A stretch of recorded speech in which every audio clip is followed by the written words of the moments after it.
En Radio Ágape presentamos Cristo en las Escrituras, junto al pastor Rubén Chacón.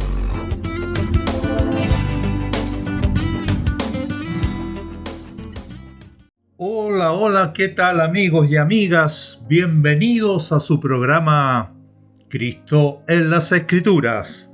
Soy tu hermano en Cristo, Rubén Chacón Villarroel, una vez más preparado y dispuesto para que juntos sigamos comentando y leyendo el libro de Números.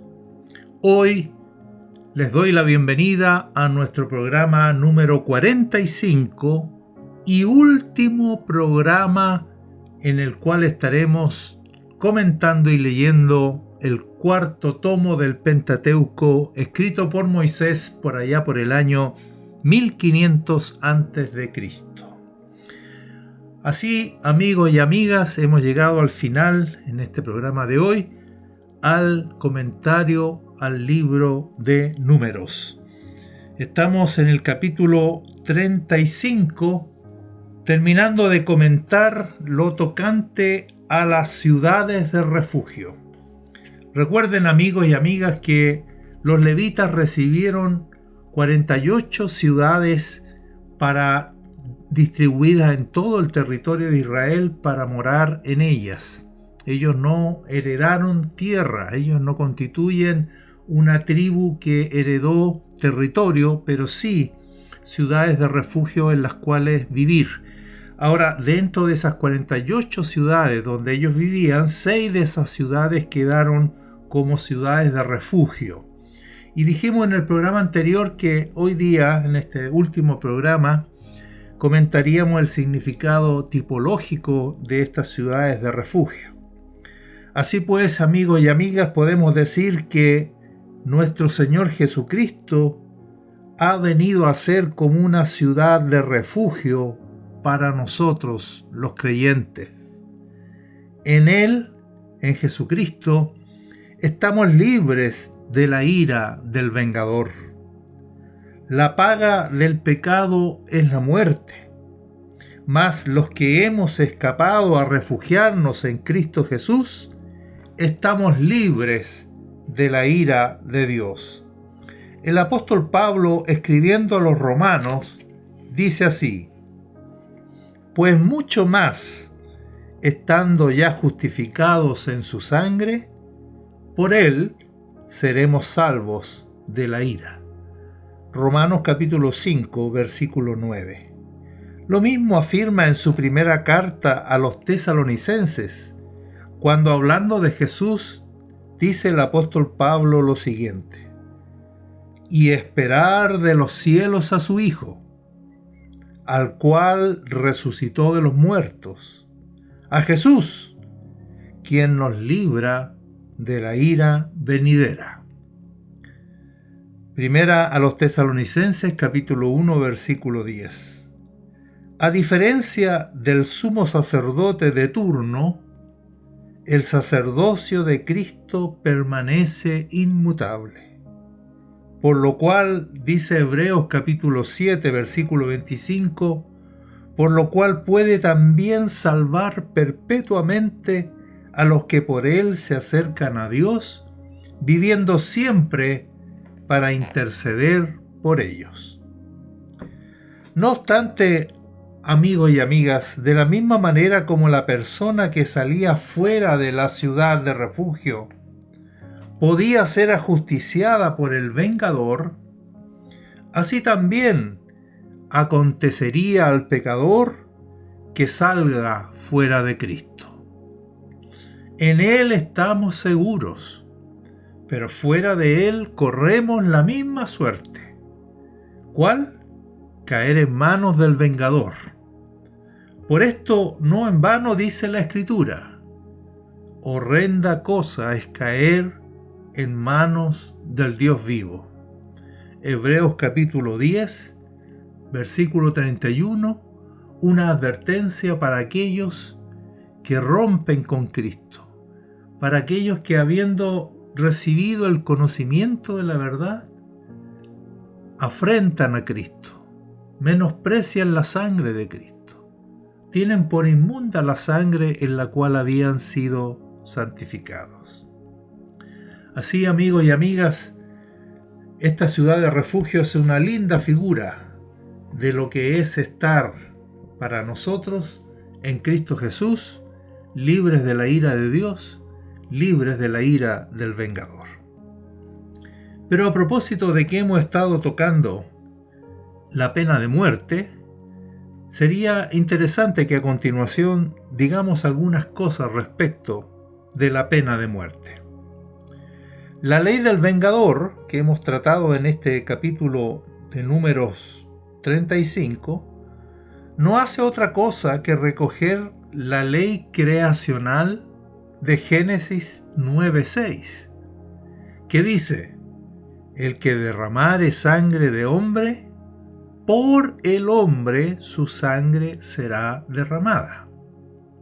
Aquí está otorgando Dios esta prerrogativa creacional de autorizar al hombre, concederle el derecho de derramar la sangre del hombre que a su vez había derramado sangre de hombre. La institución del vengador, por proceder con anterioridad a la ley, pues ya dijimos que está arraigada en Génesis 9:6, resulta que se mantiene vigente en el Nuevo Testamento por esta razón. En efecto, Pablo, escribiendo a los romanos, dice respecto de los tribunales de justicia lo siguiente: porque es servidor de Dios para tu bien si haces lo bueno, pero si haces lo malo, teme, porque no en vano lleva la espada, pues es servidor de Dios, vengador para castigar al que hace lo malo. Estoy leyendo Romanos capítulo 13, versículo 4. Noten ustedes cómo aparece aquí ahora en el Nuevo Testamento la figura del vengador, pero representado por los magistrados, por lo que hoy día llamaríamos los tribunales de justicia. Ellos mantienen esta prerrogativa divina, esta autorización divina para justiciar al que derramare sangre de hombre. Varias cosas llaman la atención aquí en este texto de Romanos 13:4. En primer lugar, las dos veces que Pablo usa el término servidor para referirse a los magistrados, que son servidores de Dios, está usando la palabra griega diácono. Los magistrados, amigos y amigas, son diáconos de Dios.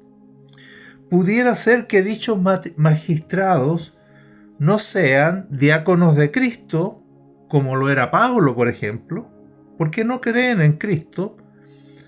Sin embargo, por representar la autoridad de Dios en el ámbito de la creación, son diáconos de Dios. Esta es la primera cosa que llama la atención. En segundo lugar, el uso de la palabra vengador probablemente remita a la institución del vengador del Antiguo Testamento que estamos viendo aquí en Números capítulo 35. Si así fuese, no habría por qué dudar que los magistrados, en representación del vengador, están facultados por Dios para aplicar la pena de muerte cuando corresponda. Recuerden que leímos que dice: si haces lo malo, teme, porque no en vano lleva la espada. Al usar esta figura de la espada es para cortar la cabeza, o sea, para otorgar la pena de muerte. En tercer lugar, Pablo declara que esta es la razón por la cual los ciudadanos pagamos los impuestos. Dice Romanos 13:6, porque son servidores de Dios que atienden continuamente a esto. Ofrecen un servicio que amerita que los cristianos y los ciudadanos en general paguemos nuestros impuestos. Es interesante que Pablo no use aquí el término diácono para servidor, sino en el 13:6 usa la palabra griega liturgos, que de aquí viene el término en español liturgia, que significa ministro. ¿Por qué este cambio? ¿Por qué ella no usa diácono, sino ahora en el 13:6 usa la palabra liturgos, ministro? Porque ahora, como está hablando de la remuneración de estos diáconos, los llama ministros.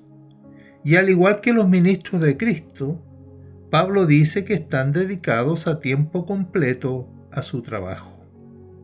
El hecho es que los magistrados son diáconos de Dios y ministros de Dios. Pablo es riguroso para no llamarlos diáconos o ministros de Cristo. Pablo se llama a sí mismo, por ejemplo, en Romanos 15:16, él se llama liturgo o ministro de Jesucristo. Sin embargo, acá es preciso para no llamarlos ministros de Cristo, pero sí ministros y diáconos de Dios. Por la razón de que probablemente, reitero, ellos no son creyentes en Jesucristo. Solo los creyentes en Cristo son diáconos y liturgos de Cristo. No obstante, ellos, por moverse en el ámbito de la creación, en ser resguardadores de la autoridad de Dios, representando la autoridad de Dios, son llamados diáconos y ministros de Dios. Volviendo al libro de Números, el capítulo 35 termina finalmente acotando algunas cosas más respecto de la pena capital. En primer lugar, dice que para la muerte de una persona acusada de homicidio deben comparecer varios testigos. El testimonio de una sola persona no es suficiente. En segundo lugar, dice que el condenado a muerte indefectiblemente debía morir. No existía posibilidad de rescate. En tercer lugar, dice que tampoco debía aceptarse rescate para permitir que regresase a su tierra antes de la muerte del sumo sacerdote. En cuarto lugar, aclara que el asesinato contamina la tierra, la hace profana, es decir, la convierte en algo común, aquello que es sagrado, porque la tierra prometida será una tierra sagrada porque Dios habita en medio de su pueblo. Solo al hacer justicia es posible expiar la tierra.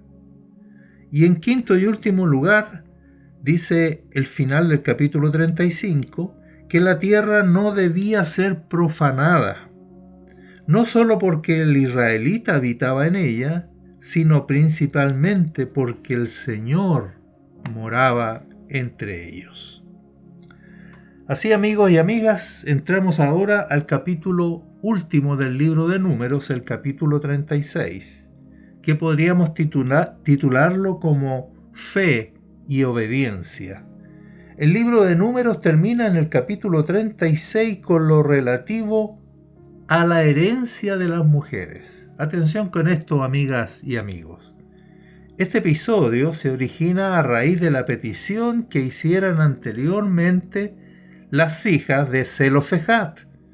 ¿Recuerdan cuando comentamos el capítulo 27 de Números? A fin de que la herencia de su padre pasase a ellas. La consulta ahora hecha por los príncipes de las familias de la tribu de Manasés, hijo de José, fue la siguiente. Si ellas se casaren con algunos de los hijos de las otras tribus de los hijos de Israel, la herencia de ellas será así quitada de la herencia de nuestros padres y será añadida a la herencia de la tribu a la que se unan. Y cuando viniera el jubileo de los hijos de Israel, la heredad de ellas será añadida a la heredad de la tribu de sus maridos. Así la heredad de ellas será quitada de la heredad de la tribu de nuestros padres. He leído capítulo 36, versículos 3 y 4. Pues bien, amigos y amigas, la respuesta del Señor no se hizo esperar, ya que la tribu de los hijos de José había hablado rectamente.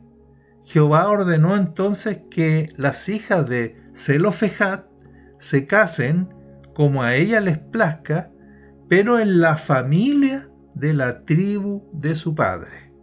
Capítulo 36, versículo 6. Como Jehová mandó a Moisés, así hicieron las hijas de Zelofejad. Así Maala, Tirsa, Ogla, Milca y Noa se casaron con hijos de sus tíos paternos, y la heredad de ellas quedó entonces en la tribu de Manasés.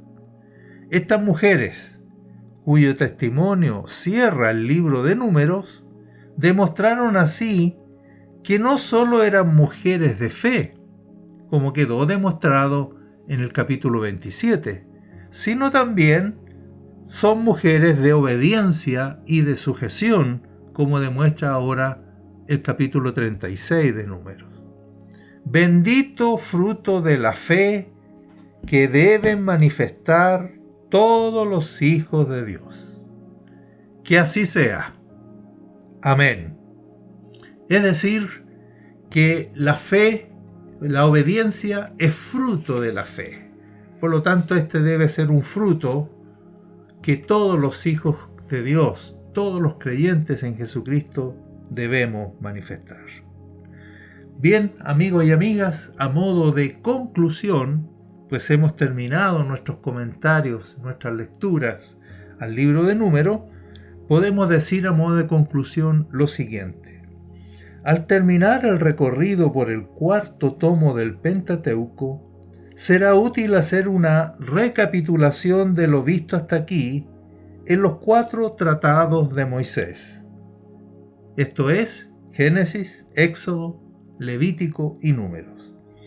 Recuerden, amigos y amigas, que la palabra clave del libro de Génesis es elección, la del libro de Éxodo, redención, y la palabra clave de Levítico, santificación. Pero con respecto al libro de Números, no resulta tan claro identificar una palabra que resuma su contenido, pues este transcurre en medio de una situación ambigua. Por una parte vemos una generación que fracasa y que su característica principal de vida fue la murmuración. Sin embargo, por otra parte vemos que a sus hijos, bajo una promesa de gracia que los llena de esperanza, ellos entonces avanzan en el propósito de Dios. No obstante, esta segunda generación, por causa del fracaso de sus padres, debió vagar 38 años y recorrer un camino de más de 25 estaciones antes de entrar en la tierra prometida. Por lo tanto, el libro de Números, visto desde la perspectiva de la generación que salió de Egipto, tiene un sentido negativo y de fracaso. Pero visto desde la óptica de la segunda generación, tiene un sentido positivo y de esperanza. Así, desde esta última visión, vemos a Israel como un pueblo peregrino. La palabra clave podría ser esa, las peregrinaciones. Un pueblo peregrino que goza de la dirección divina. Un pueblo peregrino que no está huérfano, que no está abandonado, que no está entregado a su suerte, sino que es pastoreado por Dios mismo, es conducido. La palabra clave también podría ser dirección divina para este pueblo. Mientras el Señor espera que la muerte alcance a todos los que tenían más de 20 años al momento de salir de Egipto. Desde esta perspectiva, la palabra clave del libro de Números sería dirección.